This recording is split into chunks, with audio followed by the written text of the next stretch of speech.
the chapter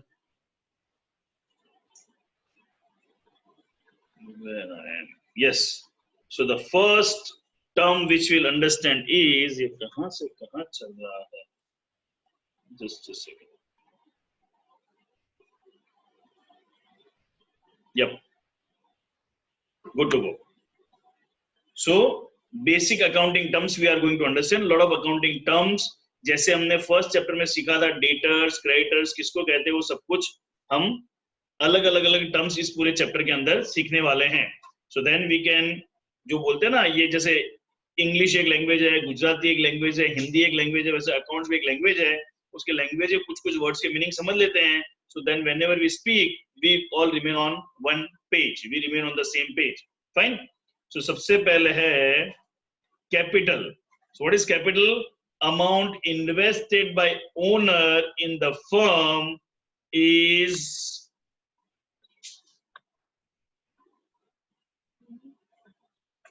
known as capital. It may be brought in the form of cash or asset by the owner. या हम जो अपने equation में कहते थे asset money or money's worth brought in by owner is termed as capital. Fine. Drawings इसका उल्टा है. Money or goods or both withdrawn by owner from business for personal use is known as drawings. For example, purchase of car for wife by withdrawing money from business is a personal expense. So it is termed as drawings. Fine. Third part is transaction. What is business transaction? An economic event that affects financial position of the business and can be measured in terms of money. Example, expenses. समझ लो ये important है. जो equation के अंदर point 1 started business with cash, purchase goods, ये सारी चीजें जो दी रही है उसको क्या कहते हैं? Transaction. Event of business which are to be recorded in books of account are termed as transaction. So जैसे क्वेश्चन के अंदर 1 2 3 4 5 6 7 8 पॉइंट आते थे, वो जो भी पॉइंट्स है उन सबको कहा क्या जाता है? Business transaction. क्लियर है? सो business transaction, capital, drawings, all three are clear. If any query, please type in the chat box.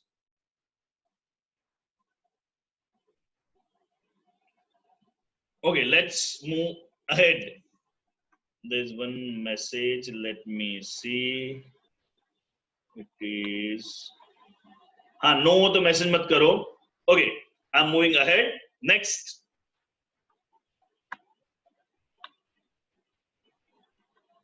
Sir लिखना जरूरी है. We need to write all this. If you want to write, good. I'll be sharing this PPT with you, so you can use it directly. But ultimately exam में लिखना है तो लिखने की आदत होनी बहुत जरूरी है, नहीं तो सब कुछ भूल जाओगे. I'll be sharing this PPT with you, so if you don't want to write, that's absolutely fine. Okay, I move on to the next part of the terms. Next part is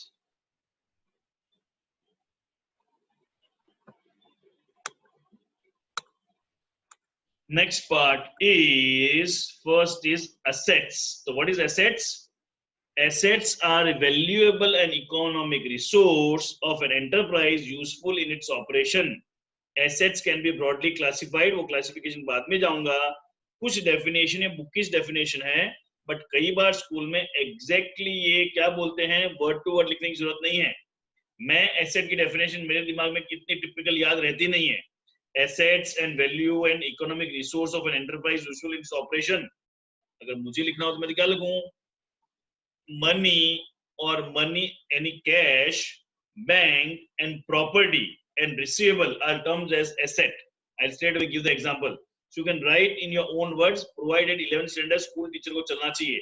Else you need to remember word by word. Assets and valuable and economic resource. Assets है, valuable है, economic resource है. Of an enterprise, of a business, useful for its operation. जो business में use आने वाला है उसको हम क्या बोलते हैं? Assets. Fine. Assets are classified into first current assets. Assets में अलग-अलग classification है. तो ऐसे में सबसे पहले क्या आ रहा है? Current asset. Current assets are those assets which are held for shorter period and can be converted into cash within a year. Come time के लिए अगर कोई भी चीज को एसेट को होल्ड किया गया है और जिसको 1 साल के अंदर कैश में कन्वर्ट कर दिया जाए उसको हम क्या कहते हैं? Current asset. करंट है, इट्स अ करंट, लाइव है। Like debtors, stock, cash, bank, ये सारी चीजें क्या है? करंट एसेट है। ये शॉर्ट पीरियड के लिए है और इसको 1 साल के अंदर कन्वर्ट किया जा सकता है। I am giving a second test. Current asset कैसे चेक किया जाता है? करंट एसेट की वैल्यू सुबह अलग होगी, शाम अलग होगी, सुबह अलग होगी, शाम अलग होगी। लाइक सुबह मेरे पास कैश बैलेंस है 10,000 रुपए, मैंने गुड्स बेचा तो गुड्स का बैलेंस कितना हो गया? कैश का बैलेंस बढ़ गया। मैंने किसी को पेमेंट किया, कैश का बैलेंस क्या हो गया? कम। It remains on current. उसका बैलेंस हमेशा करंट रहता है। अभी कैश कितना है, अभी डेटर्स कितना है, अभी स्टॉक कितना है, it is always as on time. Current उसका बैलेंस अपने को चेक करना पड़ता है। That is current asset. That's other way of looking at it. ठीक है। Next is non current asset. Non current asset के लिए कहीं पे लिख के रख लो। आजकल टेक्निकली नॉट करंट एसेट किया लिखा जाता है, but you will find teacher not using this word non-current asset. Teachers will be using again and again the word fixed assets. FIXED asset.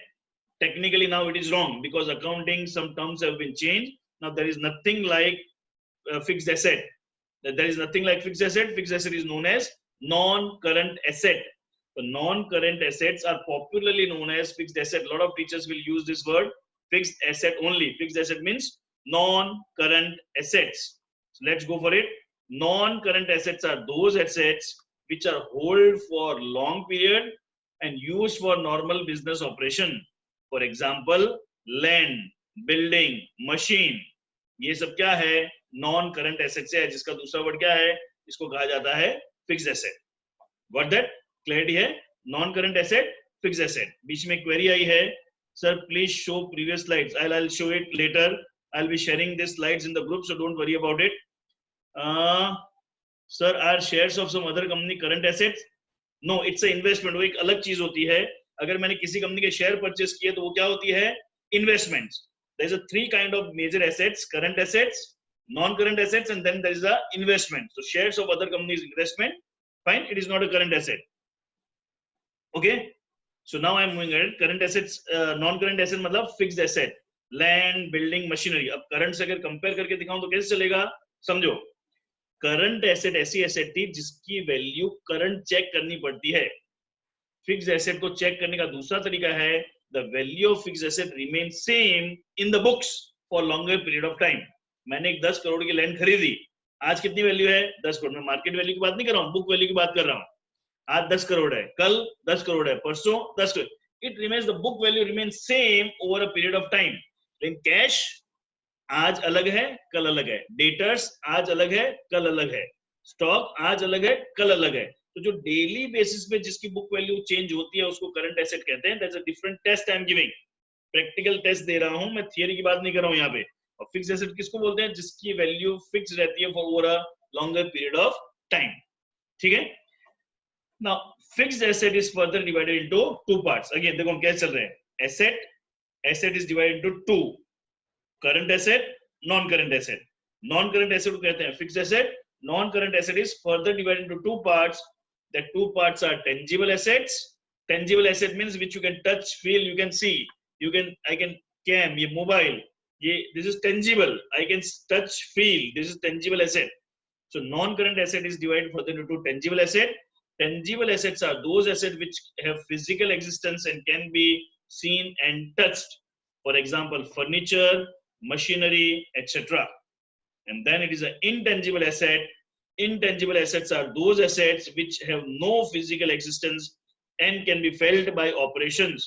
For example, goodwill, patent, trademarks. These all are assets of the company. Goodwill, मेरी goodwill है, मेरी company कुछ goodwill, लेकिन goodwill कहीं दिखती नहीं है। I cannot touch, I cannot feel. Patent, patent मतलब मैगी सॉस का एक फॉर्मूला है जो उसने पेटेंट करवाया हुआ है। So now nobody can use the same formula for their sauce, so that is a patent. मैंने एक बुक पब्लिश की हुई है सेंटम सीक्रेट करके। Now that book has got a copyright, so nobody can copy my book. If anybody wants to copy, then they need to pay me the royalty. That is a copyright. So these are all the assets which are intangible in nature. I hope this second part is clear with everybody. इस यहां तक मैं assets वाले में कुछ query हो, आज the query, else will move ahead. Okay, no query, so I am moving ahead. थोड़ा सा थियोरेटिकल है, ज्यादा सुनना है, वो चीजें इसके अंदर ज्यादा चलेगी। Sir your voice is not Audible sir, meaning of failed bye operation. Failed bye operation कहां पे लिखा हुआ है? फेल्ड बाय ऑपरेशन मैंने कहीं पे भी नहीं देखा। Existence can be failed bye operation. Okay, can be failed bye operation मतलब उसके काम, उसको मैं ऐसे फील नहीं कर सकता, बट मुझे किसी को बेचना है तो गुडविल के पैसे मिलेंगे, तब उसको हम बोलते हैं फेल्ड बाय ऑपरेशन। काम करूंगा तो उसके पैसे, गुडविल के पैसे मांग सकता हूं। कोई मेरी बुक कॉपी करेगा तो उससे मैं पैसे, कॉपीराइट के पैसे मांग सकता हूं। तो ऑपरेशन करूंगा तो वो पैसे फील कर सकता हूं, बट उस एसेट को मैं फील नहीं कर सकता। Meaning of current asset, once again I am going for it. Meaning of current asset is very simple, Vidhi समझ लो। Asset which we hold for a shorter period of time which can be converted into cash within 1 year. ठीक है? Like cash, bank, debtor, stock are the current assets. ठीक है? और मेरी एक दूसरी रिक्वेस्ट ये है, जब मैं रुकता हूं उस टाइम पे उसी क्वेरी ले लो। डन है? चलो आगे। So we move to the next part. Next part is liabilities. Liabilities are obligations or debt that an enterprise has to pay after some time in the future. Obligations or debt of an enterprise, जिसको future में पे करना है, किसी को भी पैसा चुकाना बाकी। हम C plus L is equal to A में सीख चुके हैं। किसी को भी फ्यूचर में पैसा चुकाना बाकी है, उसको हम क्या कहते हैं? Liabilities. Liabilities can be classified as current liability.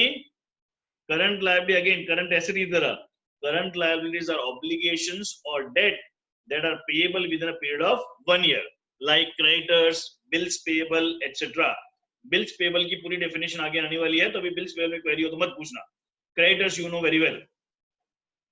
Current मतलब शॉर्टर पीरियड, 1 साल के अंदर कन्वर्ट हो सकते हैं, उसको क्या बोलते हैं?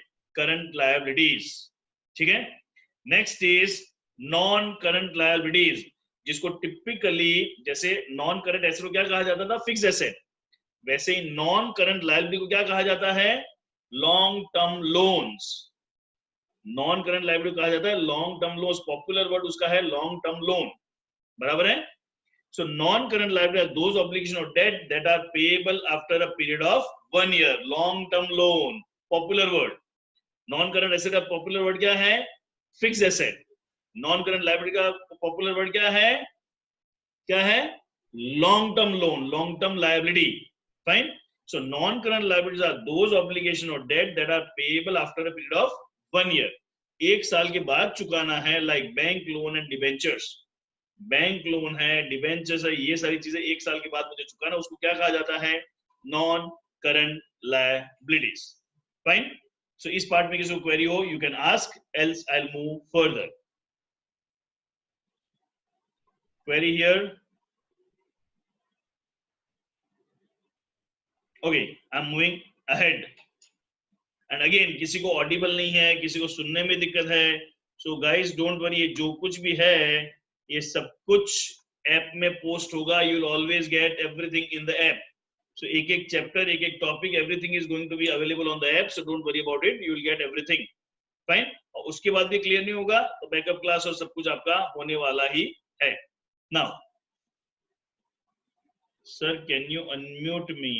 वेट अ सेकंड, मेरे साथ सभी के सभी म्यूट है? नहीं।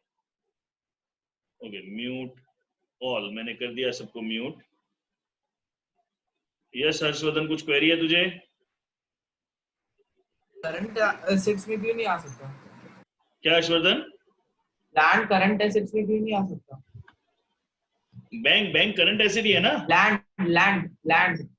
लैंड करंट एसेट क्यों नहीं है? Land is usually holded for the longer period. Land कभी भी ऐसे क्या आज बोल सर, जैसे थोड़े बिजनेसेस में ऐसा होता है कि वो लैंड का सेलिंग और बाइंग ही होते हैं और वो विद इन 1 ईयर ही होते हैं, तो समझ if your business is of purchase and sale of land, अगर तेरा बिजनेस ही परचेज और सेल ऑफ लैंड है, then that land is not land for, that becomes stock for you. Suppose I am a jeweller, so normally jewellery is asset और fixed asset है, मैं long term के लिए लेकर रखता हूं. But suppose I am a jeweller, so for jeweler the jewelry is stock. Once it becomes stock, it becomes a current asset. क्योंकि daily base पे मैं स्टॉक खरीदूंगा, डेली बेस पे ज्वेलरी बेचूंगा, डेली खरीदूंगा, डेली बेचूंगा. सो अगर आपको बिजनेस है तो उसको क्या कहा जाता है? Stock, and that comes under a current asset. But normal इंसान जिसका वो बिजनेस नहीं है, उसके लिए वो क्या हो गई? फिक्स्ड एसेट हो गई. क्लियर है? Yes sir. एंड सर अगर ऐसा हो कि कोई नॉर्मल बिजनेस है तो भी तो other than buying and selling of land, कोई नॉर्मल बिजनेस है उसमें भी तो पॉसिबल होता है कि हम एक साल में उसको विद इन कैश कन्वर्ट कर दें. Now that is a choice. बेटा वो समझ, that is a choice. मैंने लैंड बेसिकली खरीदी है, वो ऐसे नहीं खरीदी कि 2 दिन के बाद बेच दूंगा. यूजुअली लैंड, बिल्डिंग, मशीन, ये सब लॉन्ग टर्म के लिए परचेस की जाती है. हाँ, if I see the property, I sell. That doesn't mean it becomes a current asset. Usually people doesn't sell within a 1 year time. लेकिन जैसे मैंने एग्जांपल दिया था ना, स्टॉक सुबह और शाम में अलग उगाई, कैश सुबह और शाम में अलग उगाई. कितने जनों का घर सुबह और शाम में अलग होता है? कितने जनों की फैक्ट्री बिल्डिंग सुबह और शाम में अलग होती है? कितने जनों की प्रॉपर्टी सुबह और शाम में अलग होती है? नहीं होती है. एक्सेप्शनली कभी मैंने कुछ परचेस किया, कुछ मार्केट कंडीशन है, बेच दिया, that doesn't it come it is into the current asset. The basic intention is for the long term. Clear है? Yes sir, thank you sir. Okay, we move ahead, so keep asking the queries. Okay, let's move to the next part.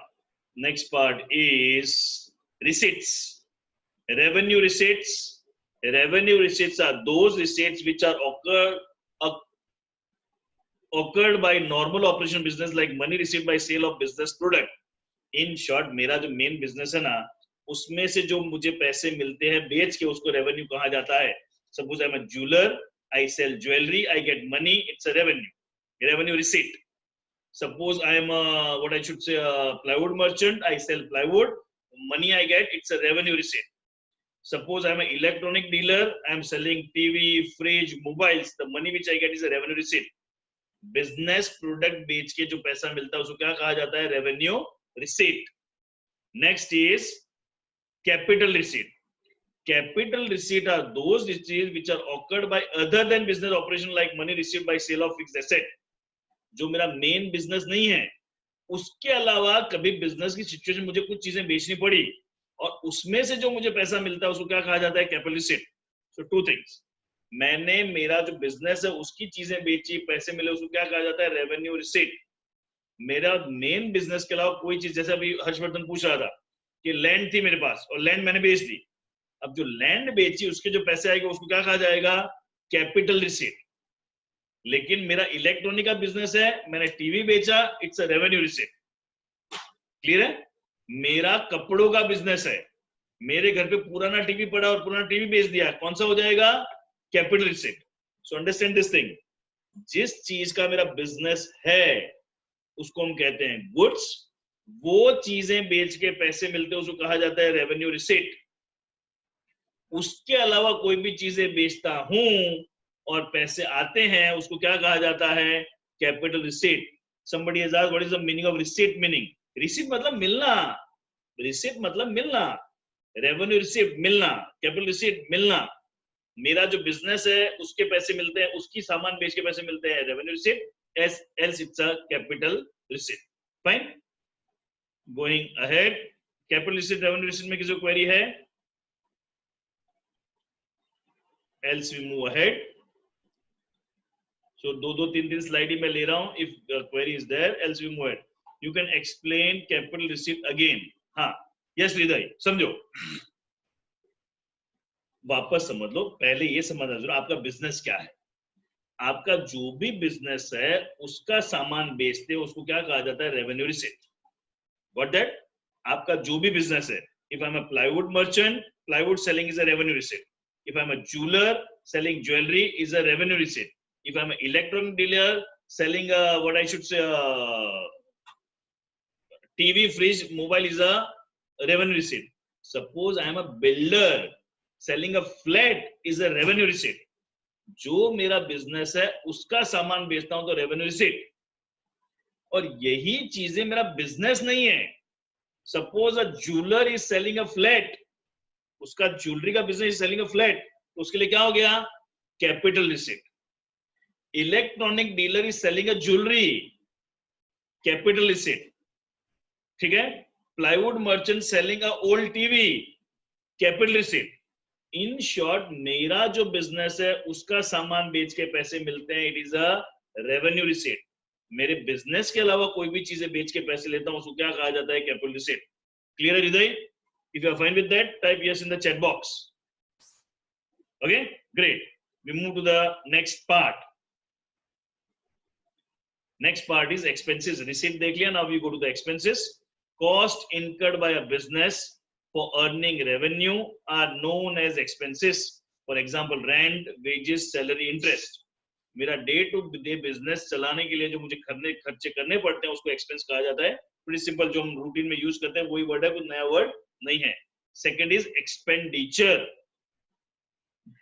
Spending money और incurring a liability for acquiring assets, goods or service is called as expenditure. समझो, major 3 तरह से मैं expense करता हूं, उसको मैं divide कर रहा हूं. एक, मुझे सारे खर्चे पे करने हैं, रेंट, वेजेस, सैलरी, इंटरेस्ट. दूसरा, मुझे सामान खरीदना है, सामान मतलब जिस चीज का मेरा बिजनेस है वो खरीद रहा हूं. और तीसरा, मुझे एसेट खरीदनी है.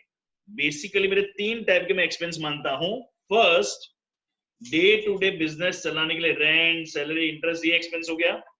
दूसरा, मेरी जेब से पैसे क्यों जाएंगे, जिस चीज का मेरा बिजनेस है वो चीजें गुड्स खरीदने के लिए मेरे पैसे जाएंगे. That's a second.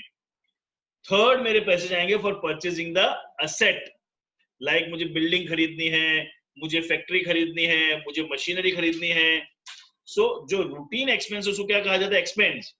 गुड्स खरीदने के लिए और एसेट खरीदने के लिए जो पैसे मेरी जेब से जाता है उसको क्या कहा जाता है, एक्सपेंडिचर.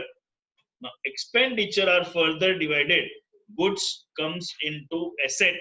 समझो, गुड्स एसेट में कभी भी नहीं आता है. द क्वेरी इज, गुड्स कभी भी एसेट में नहीं आता है. गुड्स इज मैंने परचेस किया, सेल किया, जो गुड्स बच गया उसको क्या कहा जाता है, stock. Stock comes into asset. और गुड्स की डेफिनेशन क्या है, the thing in which a trader deals is goods for him. जिस चीज का मेरा बिजनेस है वो मेरे लिए गुड्स है. Are you getting it? Fine. So expense में 3 तरह के एक्सपेंस है, सैलरी, रेंट, कमीशन. चला गया. Now this is going haphazard. थोड़ा सा बच्चा लोग यहाँ पे समझो. Can you explain asset? Asset कहाँ चली गई, उसके बाद हमने रेवेन्यू कर दिया, एक्सपेंस कर दिया. Now you are asking the query of asset. It will mess up everything. Query पूछो, आई हम्बली रिक्वेस्ट, क्वेरी पूछो. बट 3 पॉइंट पहले जो पॉइंट थी, चौथे पॉइंट पे आने के बाद if you are asking the first query, it will disturb the whole class. So Mahek, I'll take your query later. Asset वाली query I'll take later. Right now, let me focus on the expense. Else the whole flow will go to the gutter. Fine. So please बच्चा लोग, सबसे request है, query एक बार नहीं 50 बार पूछो. I am 100% there for you. But जिस time पे जो टॉपिक चल रहा है, इसलिए एक-एक स्लाइड के बाद मैं पूछ रहा हूँ, इसके अंदर कुछ क्वेरी है, पूछो. If you go in reverse, it will mess up the things. Okay? So Mahek, I duly respect your query. I'll take up your query, but let me finish this topic first. तो expense और expenditure 3 तरह के मेरी जेब से पैसे जाते हैं. सैलरी, कमीशन, जिसको हम एक्सपेंस बोलते हैं, सामान खरीदने के लिए और एसेट खरीदने के लिए. सामान खरीदने के लिए और एसेट खरीदने के लिए जो पैसे जाते हैं उसको कहते हैं एक्सपेंडिचर. नॉर्मल जो पे करता हूं उसको क्या कहा जाता है, expenses. Fine. Expenditure is further divided into 3 parts. Revenue expenditure. Now revenue expenditure and expense is same. Expense को revenue expenditure भी कहा जाता है. So revenue expenditure, amount spent on purchase of goods and service that are used during the accounting period is called revenue expenditure, and rent, salary, everything. Clear है? Revenue expenditure मतलब business को day to day चलाने के लिए जो खर्चा किया जाता है क्या कहा जाता है, revenue expenditure. Then there is a capital expenditure. If a benefit of expenditure received for more than 1 year, it is called capital expenditure, like purchase of machinery. वापस इन दोनों डिफरेंस समझ लो. जो मेरा इंटरेस्ट का एक एग्जांपल दो ना सर प्लीज. इंटरेस्ट का मतलब, इंटरेस्ट कहां से वर्ड आया? I don't know the word interest, from where you pick the interest. Interest का एक example sir please. Expenses, I'm not able to get it. मानो you share your query separately, I am not able to get your query. Okay, समझो. अब revenue capital expenditure बीच में difference समझ लो. First, मेरा डे टू डे बिजनेस चलाने के लिए जो खर्चा होता है उसको मैं रेवेन्यू एक्सपेंडिचर कहता हूं. And the second test is the advantage of revenue expenditure for 1 year. Like मैंने सैलरी पे की, मैंने रेंट पे किया, 1 महीने का पे किया तो 1 महीने का फायदा मिलेगा, 2 महीने का पे किया तो 2 महीने का फायदा मिलेगा, 5 महीने का पे किया 5 महीने का फायदा मिलेगा. So revenue expenditure for running day to day business, और जिसका फायदा जितने टाइम के लिए पे किया उतने टाइम के लिए ही मिलेगा. But capital expenditure is expense incurred to get the long term advantage. मेरी जेब से पैसा गया और मैंने मशीनरी खरीदी, मैंने बिल्डिंग खरीदी, मैंने लैंड खरीदी, ये सब चीजें मैंने खरीदी, तो इसका मुझे फायदा कब तक मिलेगा? I'll get its advantage for more than 1 year. It is capital expenditure. ठीक है? Third part of this is deferred revenue expenditure. This is very important. और कई बार एग्जाम में शॉर्ट क्वेश्चन में आएगा. सो रेवेन्यू, वापस देखो, कई बार बोलता हूँ नोट पेन साइड पे रखने हैं. कुछ नोट्स ऐसे होते हैं यहाँ नहीं लिखी है, जो आप अपने पास साइड पे लिख सकते हो. तो again I am repeating, revenue expenditure day to day operation के लिए जितने टाइम के लिए पे किया उतने टाइम का फायदा मिलेगा, उसके बाद फायदा नहीं मिलेगा. Capital expenditure is expenditure which is incurred by keeping long term in my mind and I get advantage for more than 1 year. Like purchasing machinery, building asset, मेरी जेब से पैसा जा रहा है. Deferred revenue is the third case. Just a second. Deferred revenue is the third case. Deferred revenue expenditure में क्या आता है, जरा शांति से समझना. Deferred revenue expenditure is basically of a revenue nature, but the benefit of which we get for more than 1 year, like huge advertisement expense. इसको मैं जरा शांति से 2 मिनट समझाऊंगा, तो समझो. This is very important. मैंने एडवर्टाइजमेंट का खर्चा किया. बेसिकली कौन सा खर्चा है? रेवेन्यू है, कैपिटल रेवेन्यू. एडवर्टाइजमेंट तो डे टू डे ऑपरेशन का खर्चा है ना. बट सपोज करो मैंने ह्यूज एड कैंपेन किया. मैंने स्टडी सर्कल जब शुरू किया तो पहले साल में मैंने 50 लाख रुपए का एड का खर्चा किया. क्यों? मैंने ये सोच के किया कि एक बार खर्चा करूंगा ये एडवर्टाइजमेंट का, इसका फायदा मुझे 5 साल तक मिलने वाला है. सो ऐसा कोई रेवेन्यू एक्सपेंडिचर किया जाए विच intention to get advantage for more than 1 year is termed as deferred revenue expenditure. Clear है? So deferred revenue expenditure is by nature revenue expenditure, but the advantage of which we get for more than 1 year is a deferred revenue expenditure. I'll give one more example. Pepsi वाला कल से add करना बंद कर दे, तो क्या Pepsi को रातों रात भूल जाओगे? नहीं. Pepsi is doing an ad on a huge scale. So the advantage of it they get for the more than 1 year, so they show it as a deferred revenue expenditure.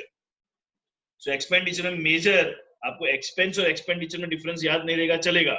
Expense के अंदर आपको ये 3 याद होने चाहिए. आई am repeating again, revenue expenditure, capital expenditure, deferred revenue. मैं तीनों repeat कर रहा हूँ. Revenue expenditure is expenditure incurred for a shorter period of time, or I should say day to day running of the business. Day to day business चलाने के लिए जो खर्चा किया जाता है उसको क्या जाता है? Revenue expenditure. Like rent, salary, commission, interest, वो सब क्या हो गए? Revenue expenditure. Expenditure incurred by keeping long term advantage in mind is known as deferred. It's known as expenditure. Capital expenditure. Sorry. Capital expenditure जिसका मुझे फायदा 1 साल से ज्यादा के लिए मिलने वाला है, like purchasing a building, purchasing a machine, like purchasing a non current asset.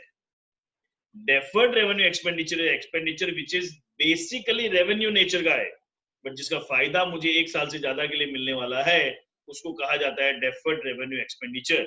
Expense में किसी को डाउट हो, so ask the query, else I take the महक's query. Deferred means to defer, उसको आगे टुकड़ों टुकड़ों में बांट देना. डेफर का मतलब होता है, defer meaning itself is to divide it into part. Defer करना. I'll make payment tomorrow. I am deferring my payment tomorrow. ठीक है? एक्सपेंडिचर में किसी को कोई क्वेरी है? Sir can you give one more example defer revenue? Okay, I'll give one more example. Suppose मैंने ये सोचा कि मुझे एक प्रॉपर्टी परचेस करनी है. प्रॉपर्टी परचेस करनी है जिसका मुझे फायदा 5 साल तक मिलने वाला है, लेकिन अभी जो ब्रोकर है वो कमीशन ज्यादा मांग रहा है. तो मैंने वो प्रॉपर्टी खरीद दी और ब्रोकर को ज्यादा कमीशन दिया। अब ब्रोकर को जो कमीशन दिया वो बेसिकली क्या है, रेवेन्यू एक्सपेंडिचर, लेकिन मैंने लॉन्ग टर्म एडवांटेज सोच के उसको ज्यादा कमीशन दिया। So now that will come into the category of deferred revenue expenditure. Clear है? The advantage which I am going to get for more than 1 year, the very few example, इससे ज्यादा नहीं है सर। डेफर्ड में भी 1 year से ज्यादा फायदा एंड कैपिटल में भी, या यस फोरम राइट है। वापस मैं बोल रहा हूं, revenue expenditure day to day expenditure है, कैपिटल एक्सपेंडिचर 1 साल से ज्यादा का फायदा, फाइन, और जिसको हम फ्यूचर में वापस बेच सकते हैं, like land, building, machinery. Deferred revenue expenditure is a basically revenue expenditure. जैसे मैंने एग्जांपल दिया एडवर्टाइजमेंट एक्सपेंस, बेसिकली रेवेन्यू है, बट मैंने इतना ह्यूज स्केल पे किया है कि उसका फायदा मुझे 1 साल से ज्यादा के लिए मिलने वाला है। So it is deferred, it is basically revenue expenditure which is deferred for more than 1 year. Fair? Clarity है? Okay, thank you. महक की बीच में क्वेरी थी asset, so I'll take up your queries, पीछे वाले भी क्वेरी लूंगा, but request है time frame. Asset means मैं सिंपली एक चीज जानता हूं, मेरी प्रॉपर्टी, मेरी जितने भी प्रॉपर्टी है उसको मैं एसेट मानता हूं। मैं यूजुअली 3 चीजें एसेट में गिनता हूं, cash, bank, property and receivable are my asset. Cash, bank, receivable and property are my assets. Fair? फिर asset is further divided into current asset, non-current asset.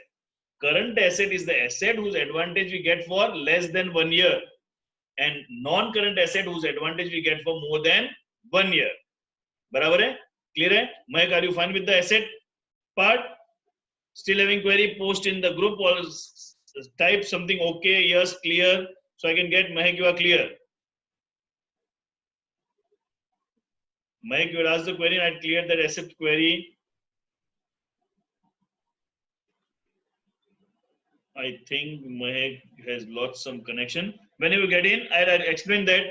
In case still you miss, this video is going to be posted in the app, so you can go through it n number of times. Second, the whole PPT is also going to be posted in the app. You can go through it. Fine.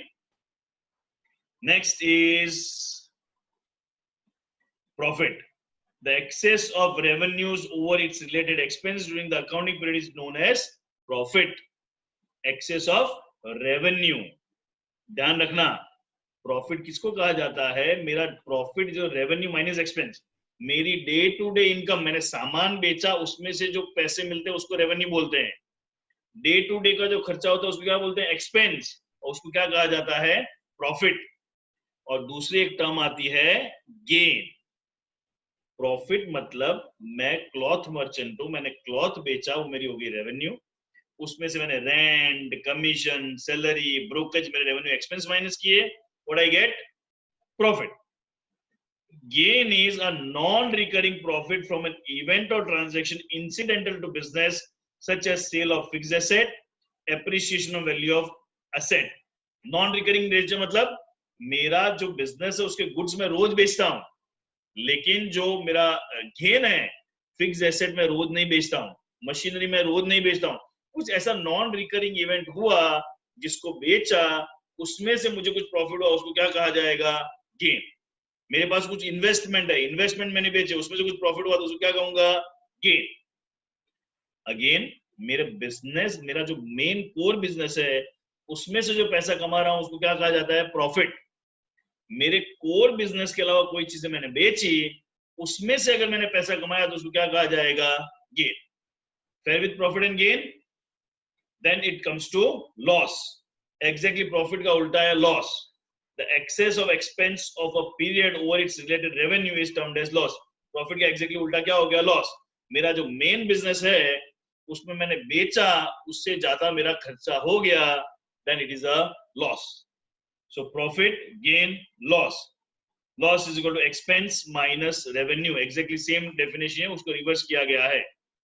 Any query in loss, profit or gain? If you had got query, please ask, else we'll move ahead. अब pretty simple है, ज्यादा इसके अंदर कुछ query वाला मुझे नहीं दिख रहा है. Let's opposite of gain. opposite of gain is typically termed as, you can explain profit once again. Okay, I'll take both the queries. Plus profit मतलब मेरा सब सिंपल, मैं 100 रुपए का सामान लाया, मेरा suppose I am a plywood hardware merchant, मैंने 1 करोड़ रुपए का सामान बेचा और मेरा खर्चा हुआ जो रेंट है, सैलरी है, वो सब चुकाई, मेरा खर्चा हुआ 80 लाख रुपए का, 20 लाख रुपए क्या हो गया? Profit. I am a plywood and hardware dealer, बराबर है, ये हो गया मेरा क्या हो गया? प्रॉफिट। अब मेरे पास पुरानी कार पड़ी थी, कार मैंने बेची और उसमें से मुझे प्रॉफिट हुआ, उसको क्या कहूंगा? गेन। मेरा जो कोर बिजनेस है उसमें से जो कमाई उसको कहा जाता है प्रॉफिट, और इसको क्या कहा जाता है? गेन, बराबर है, ठीक है। गेन का ऑपोजिट वर्ड यूज होता है डेफिसिट, गेन का ऑपोजिट वर्ड यूज होता है deficit. Piyush, it is for you. Gain का ऑपोजिट वर्ड यूज होता है डेफिसिट, और लॉस एग्जैक्टली उसका उल्टा हो गया। Got that? Forum, are you fine with that? Okay, thank you.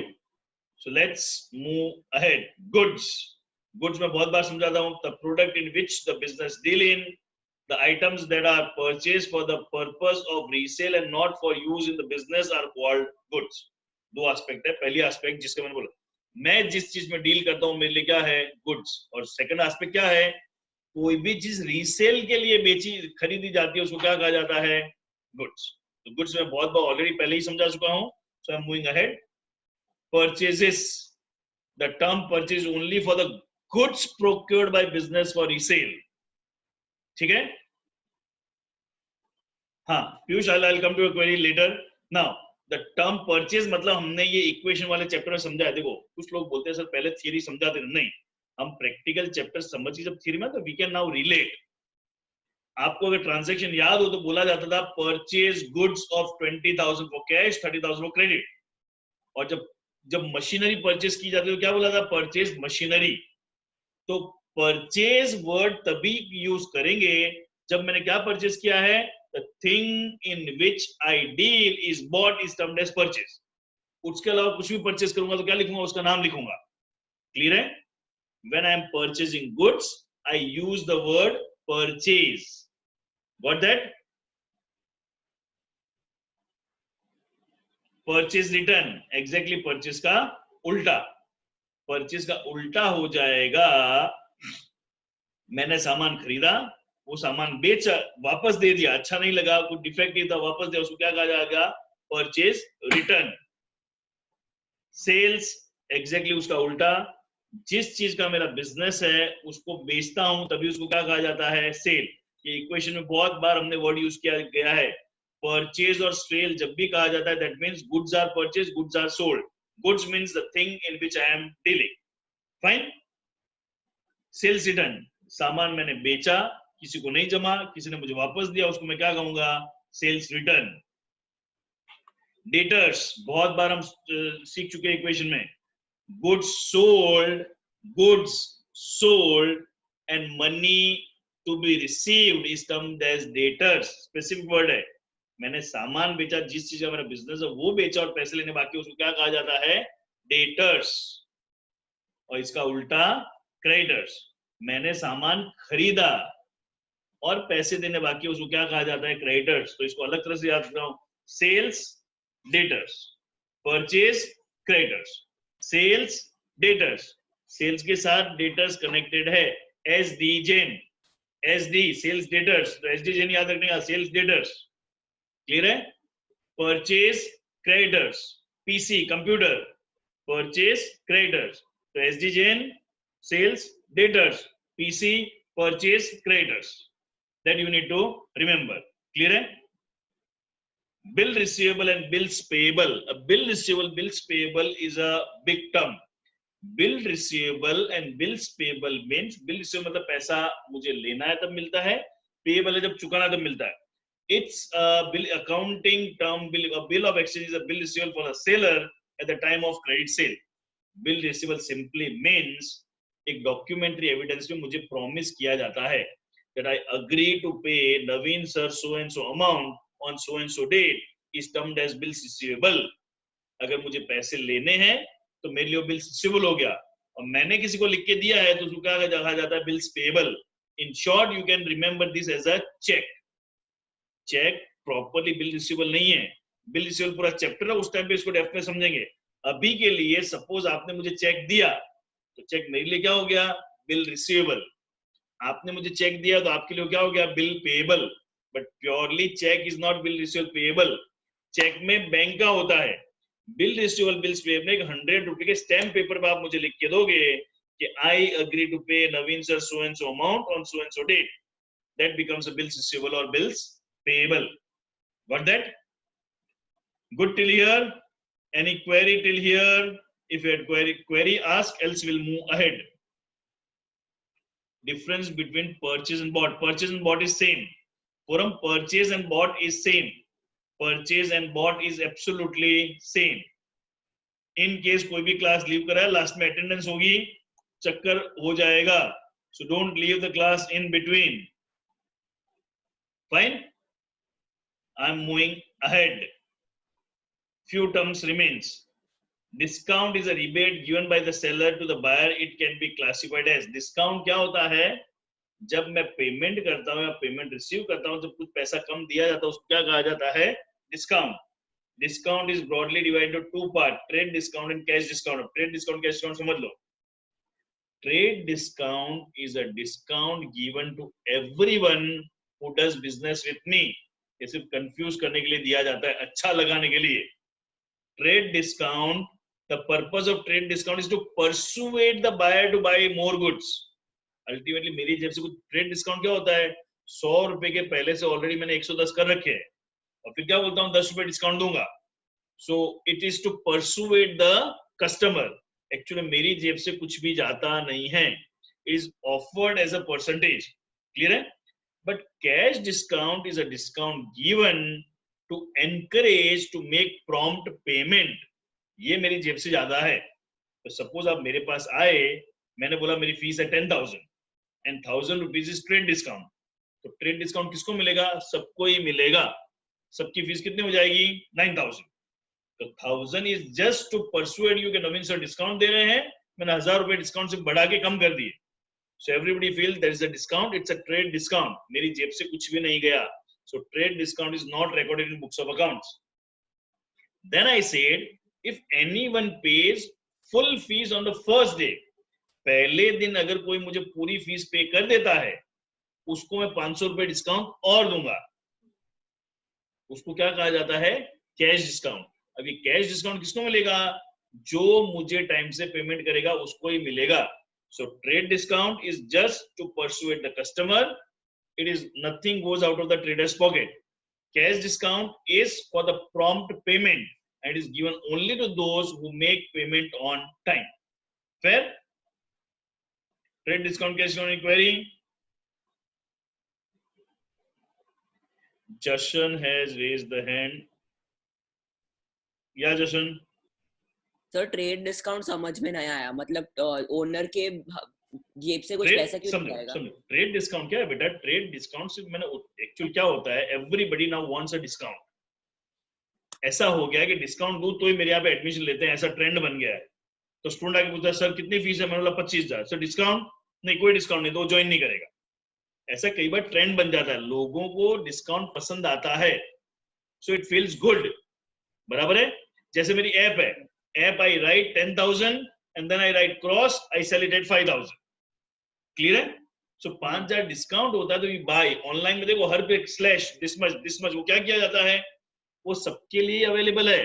Basically price बढ़ा के कम कर दी जाती है. Trader and the customer feels उसको डिस्काउंट मिला है. इसका अलग तरह से बताऊं, अलग तरह से बताता हूं, मजा आ जाएगा. जसन तू मेरे पास पहले दिन आया, बोले सर फीस कितनी, मैंने बोला 10,000. तो बोला सर मेरे लिए डिस्काउंट करो, बोला 10% डिस्काउंट. तो तू मन मन में खुश हो गया कि 10,000 फीस है, 10,000 डिस्काउंट, मेरी 9,000 फीस है. फाइन. यस. अब ये डिस्काउंट मैं सभी को दे रहा हूँ. फिर क्लास आया, क्लास में तूने आजू वाले को पूछा तेरी फीस कितनी है, बोले मैंने तो 9,000 दी है, सर ने मेरे को 10% डिस्काउंट दिया. तो बाजू वाले को पूछेगा कितनी फीस है, बोले मेरी फीस तो 9,000 है, सर ने मुझे डिस्काउंट दिया. आगे वाले को पूछेगा, पीछे वाले, सबके सब वही बोल रहे हैं 9,000. जस्ट मैंने वो डिस्काउंट क्यों दिया, सो यू पीपल फील के sir is giving discount, join the class. आपकी I'm getting original it? Fees 9000 ही थी. मेरी ओरिजिनल आपने फीस 9000 ही थी. जैसे Okay, भी fine. कोरोना चल रहा है, lot of parents ask for a discount. तो मैंने क्या स्कीम लगाई? My fees is 50000. चलो 50% discount I am offering and 25000 just to persuade the customer. ये ट्रेड Yeah. डिस्काउंट क्लियर हो गया. But Yes, okay. Cash discount क्या है कि अब मेरी फीस हो गई 25000, बराबर है.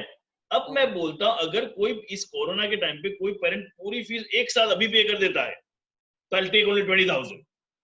Now this additional 5,000 discount who will get? Only those parents who will make full payment at the start. बाकी किसी को मिलेगा नहीं. So trade discount is to persuade customer. Cash discount is to take early payment. Clear है? Yeah, got it, sir. Fine. Okay. Thank you. So here we are ending our all the terms, major terms मैंने cover कर ली है और अपना class का time भी हो रहा है. बट अभी क्लास लीव मत कीजिएगा. आप लोगों की सबकी क्या होने वाली है? Attendance. Then I'll move. So give me 2 minutes time. I had to make some important announcements and then I'll leave the class. ये चैट में जाके ये just a second मेरे हिसाब से प्लस प्रिंट स्क्रीन. या ये तो चैट की आ गई. मुझे चैट नहीं चाहिए. Close. I need participants. Yeah. Just a second, Akhil. I'll take. Just give me 2 minutes time. It is print screen. FN plus print screen. Hazen तक आ गए सब. कहाँ चला गया? ये तो पूरा नीचे आ गया. 2 minutes. Hazen. Again, I need to take FN zoom, print. Nandini.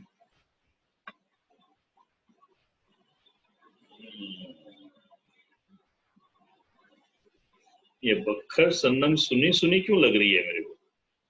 तो कहीं वो बखर की बहन तो नहीं है ना? वही लग रही है मेरे को. Print screen. सांची तक आ गया.